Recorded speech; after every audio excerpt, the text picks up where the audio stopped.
In Crime and Punishment's climactic chapters, Dostoevsky elevates the narrative from mere courtroom drama to profound moral tribulation.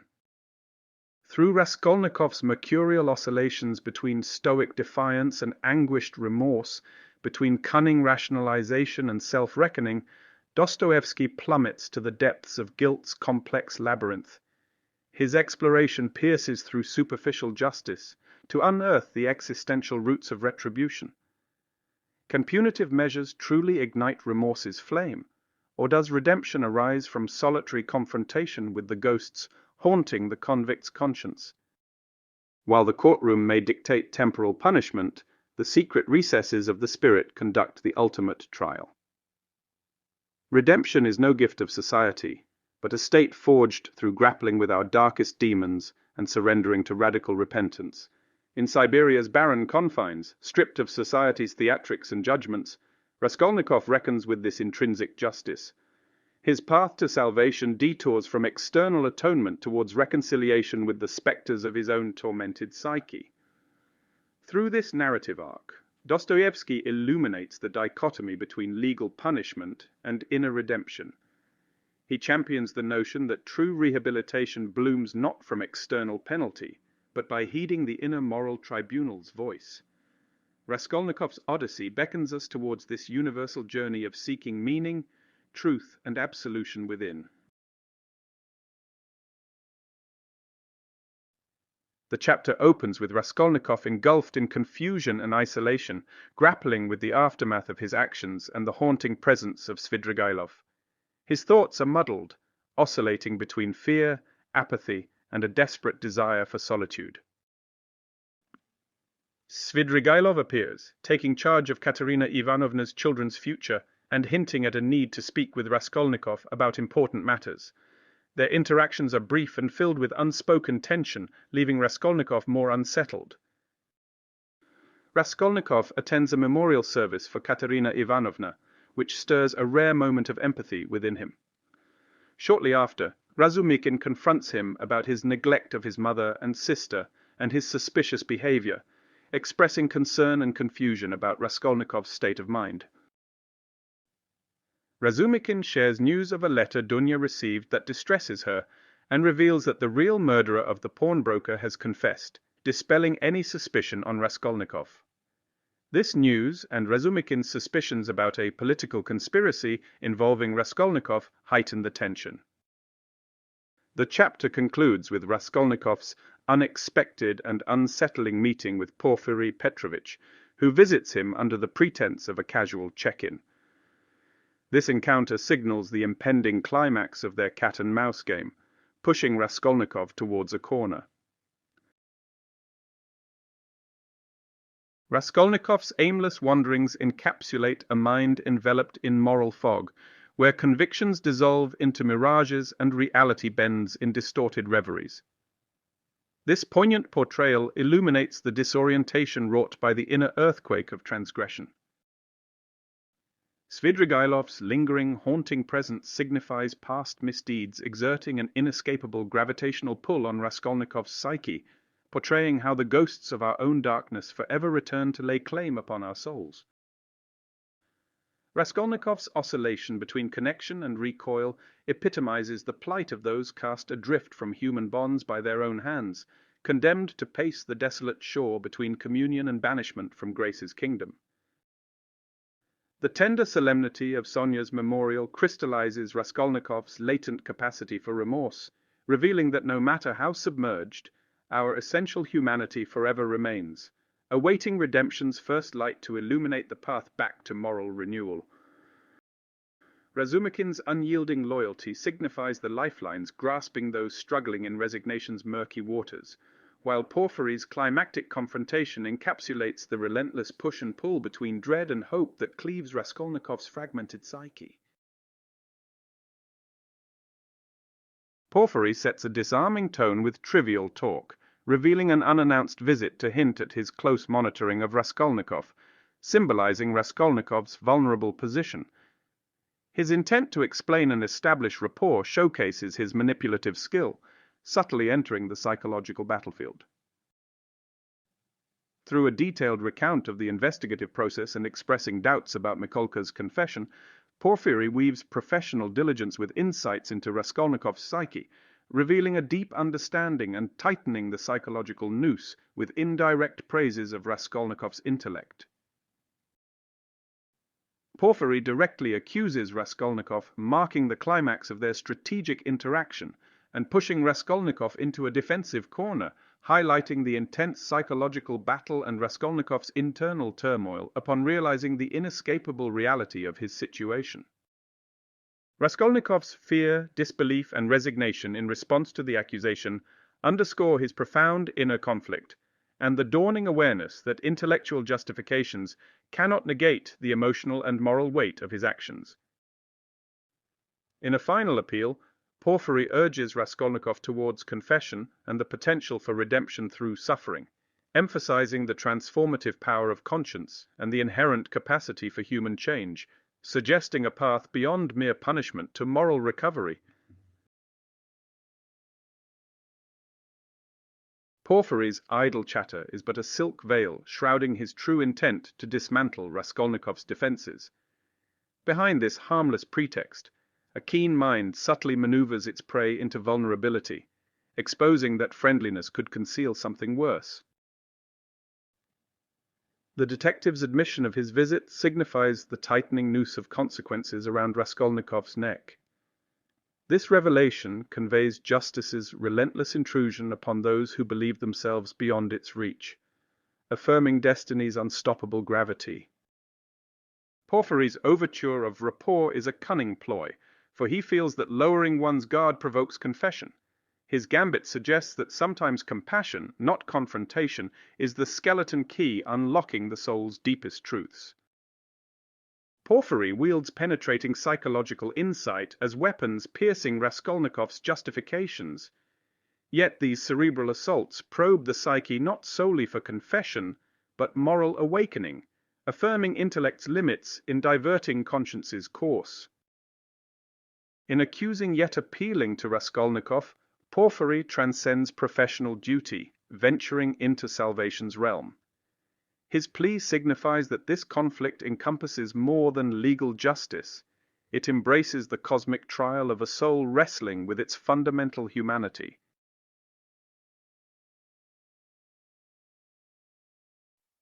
Raskolnikov, feeling an inexplicable pull towards Svidrigailov, rushes to meet him, despite not knowing what he hopes to gain from the encounter. This compulsion underscores the complex, often inexplicable nature of human motivations and relationships.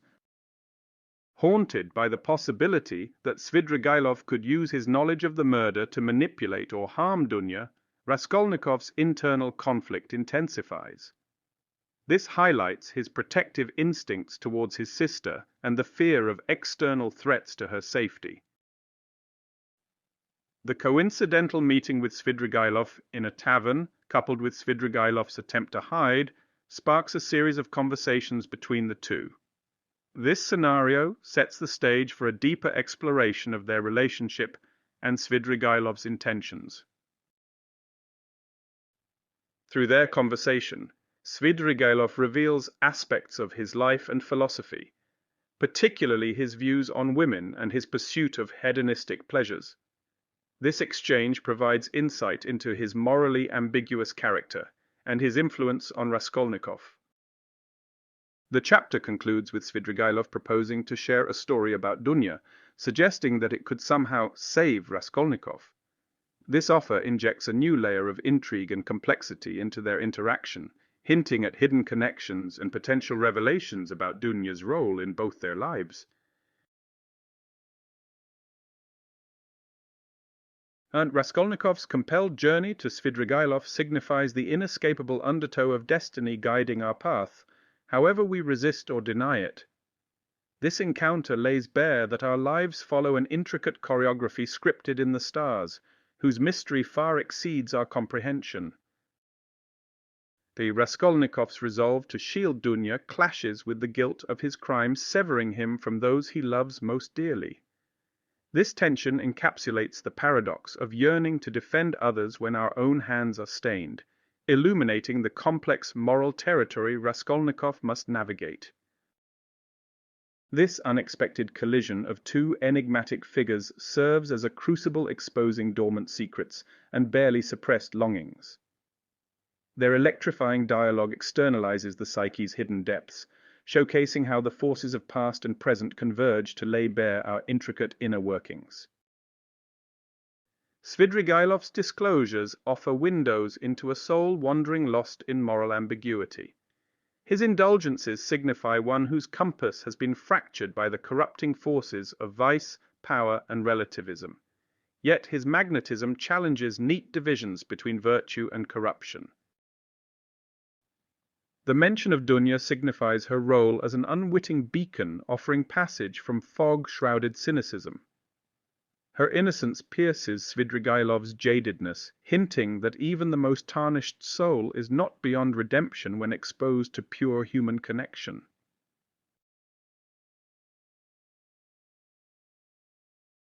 Svidrigailov recounts the peculiar arrangement he had with his late wife, Marfa Petrovna, which allowed him limited infidelities under certain conditions.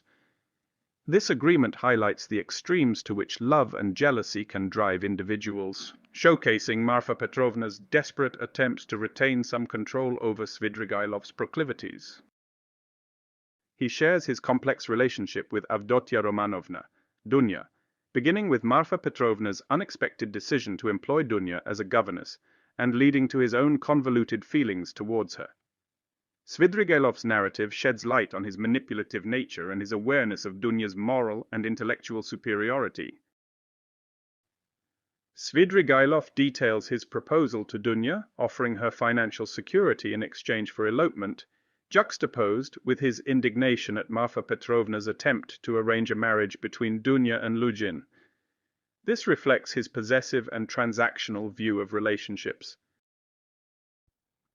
He reveals his recent engagement to a young girl, presenting it as a fait accompli and highlighting his predilection for control and manipulation.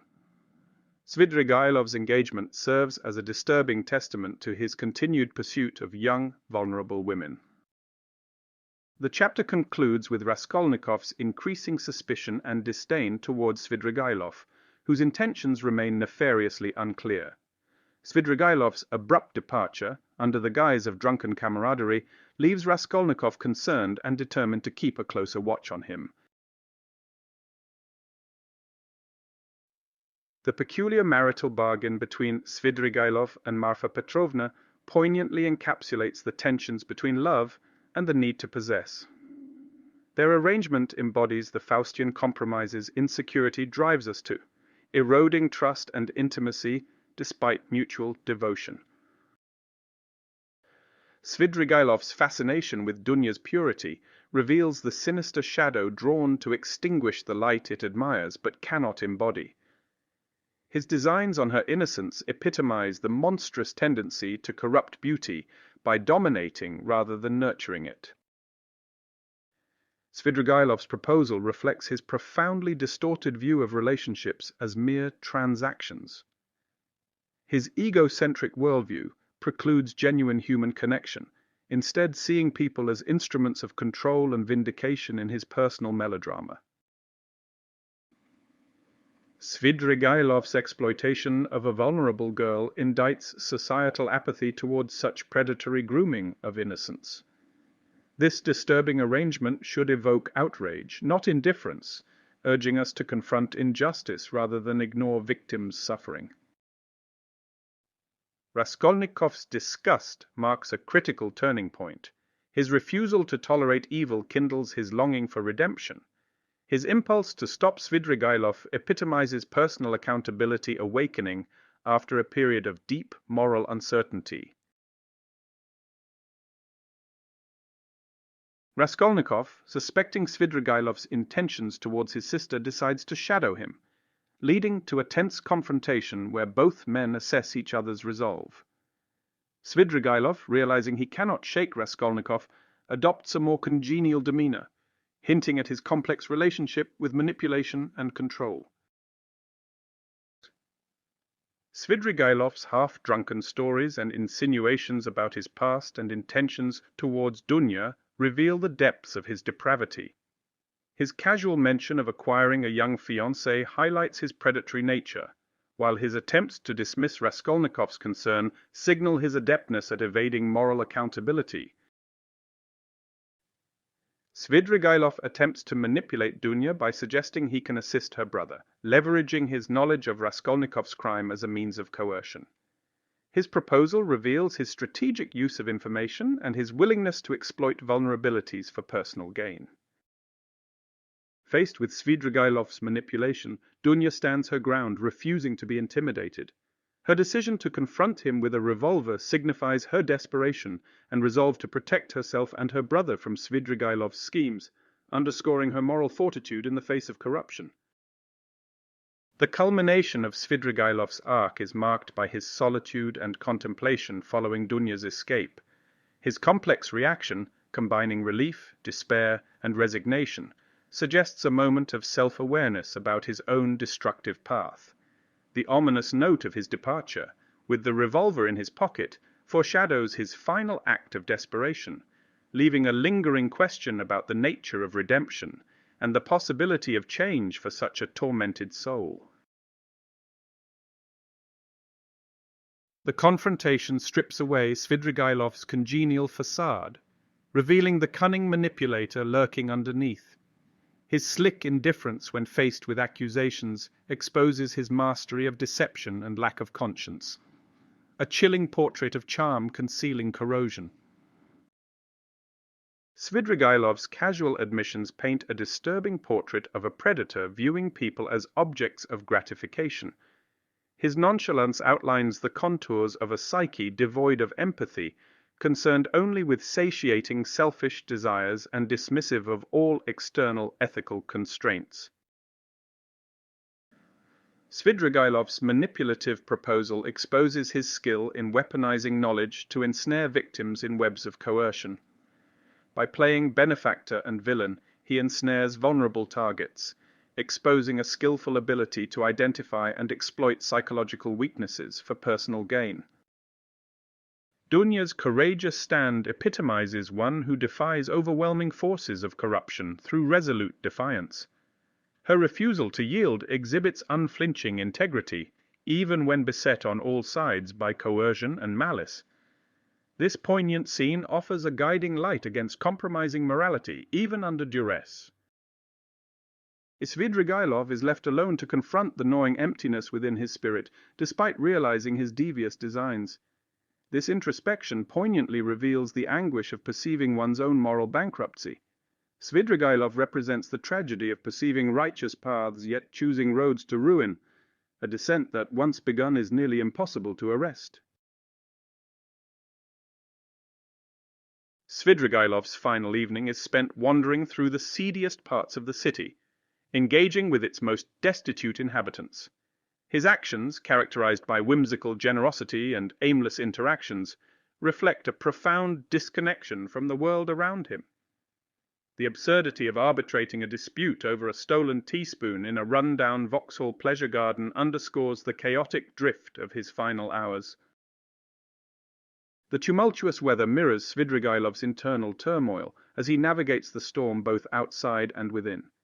His return home, soaked and disoriented, signifies a surrender to the elements, both meteorological and psychological. The act of tearing up documents and contemplating his money signifies a final reckoning with his earthly ties. Svidrigailov's visit to Sonia encapsulates his complex relationship with redemption and charity. His provision for Sonia and Raskolnikov's family, coupled with his instructions for secrecy, reflects a twisted form of atonement. This interaction, marked by a blend of generosity and manipulation, underscores the ambiguity of his motivations. The hallucinatory encounter with the child underlines Svidrigailov's fragmented psyche, haunted by memories and guilt. His nocturnal musings, filled with macabre and unsettling images, culminate in a dawn that brings no clarity, only a deepening fog that obscures both the physical and moral landscape. Svidrigailov's deliberate journey to the Neva interrupted by his decision to end his life beside the watchtower, signifies a retreat from his planned exit to America. The confrontation with Achilles, the watchman, and the choice of a public yet isolated place for his suicide encapsulate his final break from societal norms and his own tumultuous existence. Svidrigailov's chaotic final night encapsulates a last plunge into society's murky underworld, desperately seeking fleeting distraction from his inner demon's relentless siege. Yet this dizzying debauchery only postpones the inevitable reckoning with his gnawing solitude and guilt. The storm's fury externalizes Svidrigailov's inner world, torrents of anguish, howling regrets, and a conscience finally unleashed. His psyche is a microcosm of the tempest, and in its eye, only barren desolation remains. The visit to Sonia reveals Svidrigailov's paradoxical nature, generosity entwined with manipulation, benevolence tainted by selfish designs. This act underscores how our essential nature remains unchanged, despite sporadic attempts at atonement. Svidrigailov's nightmarish visions encapsulate the lingering ghosts of transgressions past, innocent souls stained by his actions. The fog he wanders through symbolizes the formless dread of one disconnected from moral clarity or redemption. Svidrigailov's public yet utterly solitary suicide signifies his ultimate resignation to irremediable separation from life and humanity. In death, he embraces oblivion's refuge, no longer able to bear conscience's unrelenting trials. Raskolnikov, grappling with the weight of his impending confession, returns to his family's dwelling, embodying the paradox of seeking refuge where he feels most alienated. The disarray of his appearance mirrors the internal chaos that has besieged him since the murder. This scene underscores the inevitable confrontation between his guilt-ridden conscience and the familial bonds he strained yet yearns to preserve. In the face of her son's evident turmoil, Pulcheria Alexandrovna's reaction encapsulates a mother's unconditional love and denial of her offspring's capacity for wrongdoing. Her refusal to probe into Raskolnikov's affairs, coupled with her naive pride in his intellectual pursuits, highlights the tragic disconnect between Raskolnikov's grim reality and his family's perception of him. Raskolnikov's interaction with his mother reveals the depth of his internal conflict. His craving for absolution clashes with the knowledge of the pain his confession will inflict on his loved ones. This moment of vulnerability with Pulcheria Alexandrovna serves as a poignant reminder of the unbridgeable gap his actions have created between him and his family. Dunya's presence and immediate understanding of Raskolnikov's guilt thrust him into a defensive stance where he vacillates between remorse and a stubborn justification of his crime. This encounter lays bare the fundamental ideological rift between Raskolnikov's nihilistic rationalizations and the moral convictions held by his sister, underscoring the isolating nature of his philosophical delusions. As Raskolnikov makes his way to the police station, his monologue reveals a man torn between the desire for redemption and the refutation of societal norms that deem him a criminal.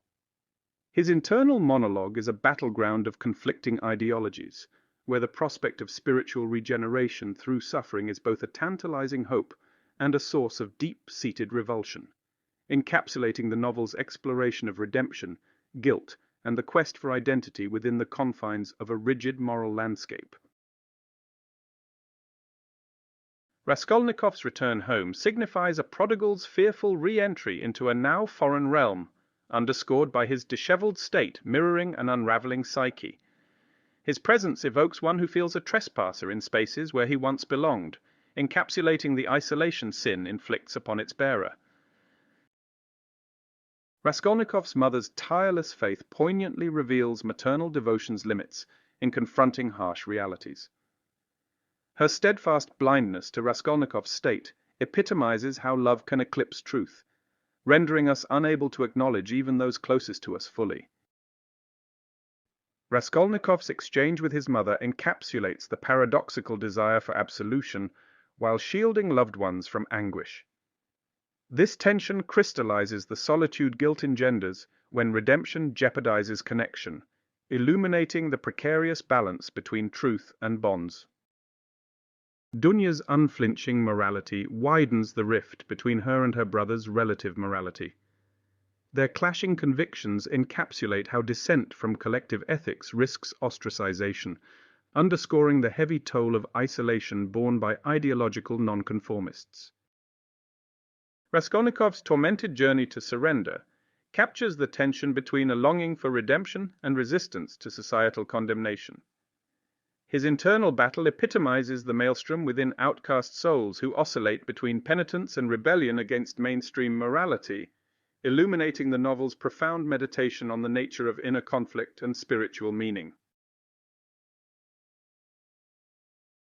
After a day filled with anticipation and dread, Raskolnikov makes his way to Sonia's dwelling as dusk sets in, marking the beginning of his journey towards confession.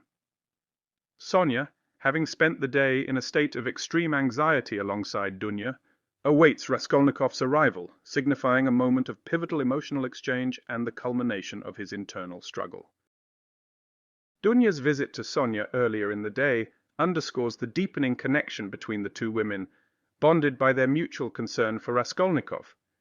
This interaction serves as a testament to the strength of human relationships, forged in times of crisis, highlighting the theme of solidarity amidst despair. Encountering Sonia, Raskolnikov exhibits erratic behavior, showcasing his internal conflict and the tumultuous state of his mind as he grapples with the gravity of his actions. His decision to confess, though fraught with hesitation and doubt, signifies a critical moment of self-realization and acceptance of his fate. Raskolnikov's journey to the police station, marked by a profound internal monologue, symbolizes his final descent into acceptance of his guilt.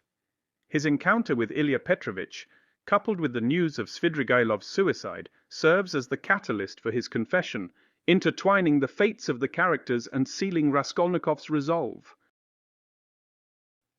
The climax of Raskolnikov's narrative arc is reached as he confesses to the murders at the police station, an act that is both a surrender to the law and a desperate bid for redemption. This moment of catharsis not only concludes his journey of moral and psychological turmoil, but also opens the path to his eventual redemption, encapsulated by Sonia's unwavering support and presence. Raskolnikov's revelation echoes Valjean's sacrificial truth unveiling in Les Miserables, both watershed epiphanies that upend facades to reveal their authentic selves, catalyzing profound moral regeneration. Their shared existential struggles and eventual enlightenment link these literary kindred spirits. The solidarity between Sonia and Dunya mirrors Lucy Manette's unwavering devotion amidst tumult in A Tale of Two Cities. Both spotlight love and family as bulwarks against external storms, underscoring humanity's resilience and intimacies that shield us during tribulations. Raskolnikov's anguished deliberations mirror Albert Camus' indifferent alienation, giving way to confrontation with life's absurdity in The Stranger. Their ultimate choices crystallize each protagonist's pivotal existential reckoning with morality's place in an absurd universe. Raskolnikov's confession evokes Hester Prynne's travails before redeeming grace emerges in The Scarlet Letter, linking their narrative arcs from public shaming to hard-won redemption. Both illuminate sin's complexity, where social and personal atonement intertwine on the path to moral salvation. Raskolnikov's awakening finds echoes in the Karamazov's transformations, underscoring shared existential themes of faith and doubt giving way to grace. These kindred narratives highlight Dostoevsky's abiding focus on suffering as the crucible forging moral and spiritual rebirth. The stark Siberian landscape that engulfs Raskolnikov in the epilogue represents far more than a mere shift in physical setting. This harsh and barren environment acts as the transformative crucible where his tortured conscience and intellectual pride melt away to uncover the latent humanity buried beneath. In the isolation of the prison camp, divorced from the urban intellectual context that nurtured his morally relativistic theories, Raskolnikov rediscovers fellowship and meaning through his interactions with other prisoners. But most significantly, It is the unwavering love and compassion of Sonia that emerges as the beacon guiding him back from the abyss of nihilism and isolation. Sonia's commitment to sharing Raskolnikov's fate, symbolic of her unconditional love, reflects Dostoevsky's perspective on the redemptive force of suffering born together through human connection. Her loyalty appears boundless, spanning the vast geographic and spiritual distance between them. This devotion reawakens Raskolnikov's long-dormant recognition of self-worth and capacity for reciprocity. In Siberia, the stage is set for suffering to transform from senseless pain to a pathway illuminating life's meaning. By laying bare his conscience and shedding his intellectual armor, Raskolnikov opens himself to the possibility of salvation. The epilogue suggests that true redemption lies not in punitive justice, but in the realm of moral awakening and existential renewal arising from within.